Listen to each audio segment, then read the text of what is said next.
मैं चाय की जो इंडस्ट्री है उसको लेकर के बहुत ही व्याकुल हूं, चिंतित हूं। और वास्तव में चाय की इंडस्ट्री नॉर्थ बंगाल में और विशेष करके दार्जिलिंग में बहुत अच्छी अवस्था में नहीं है। और ऐसा ही चलता रहा तो 10 साल बाद शायद ही कोई चाय इंडस्ट्री को चलाना चाहेगा। और आज भी ज्यादातर जो उद्योग, चाय उद्योग से लोग जुड़े हुए हैं, वो घाटे में चल रहे हैं। उसके कई कारण हैं। और कहीं न कहीं मुझे ये भी लगता है कि जो टी बोर्ड की जो भूमिका होनी चाहिए थी, वो भूमिका ठीक नहीं है। टी बोर्ड रेगुलेशन और रेगुलेटर को कंट्रोल करके बैठा है, जो अंग्रेज के समय शायद ठीक था। प्लांटेशन लेबर एक्ट जब बना, शायद उस समय उसकी उपयोगिता थी, लेकिन आज वो ठीक नहीं है।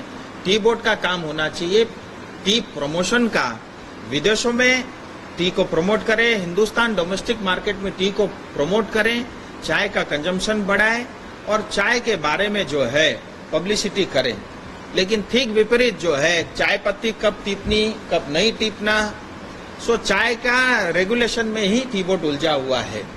उसमें भी परिवर्तन होने की आवश्यकता है। ये विषय मैंने बहुत प्रमुखता से रखी है। और मेरा ये कहना है कि जो टी इंडस्ट्री, आज बैंक वाला भी इसको नेगेटिव लिस्ट में रखा हुआ है। लोन मांगो तो बैंक वाला लोन भी नहीं देता।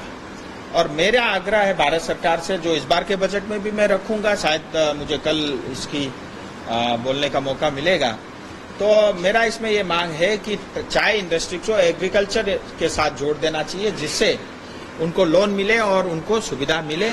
और साथ ही भारत सरकार से मेरी एक मांग है कि एक स्पेशल वन टाइम पैकेज इस इंडस्ट्री को, जिस तरह से 1000 करोड़ रुपए आपने चाय श्रमिकों को दिया, इसी तरीके से एक बड़ा पैकेज जो है वन टाइम हेल्प और पैकेज, स्पेशल पैकेज देने की आवश्यकता है। अगर चाय बगान को हम जिंदा रखना चाहते हैं, मैं पूरी तरह इंडस्ट्री के साथ हूं।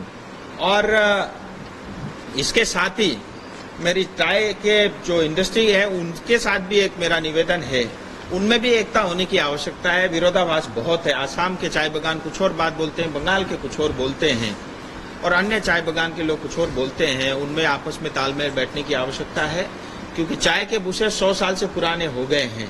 उसमें नया इन्वेस्टमेंट करने की प्लांटेशन में बहुत आवश्यकता है। कुल मिला के मुझे लगता है आने वाले समय में कोई ठोस कदम, और इसको लेकर के भारत सरकार स्वयं भी चिंतित है।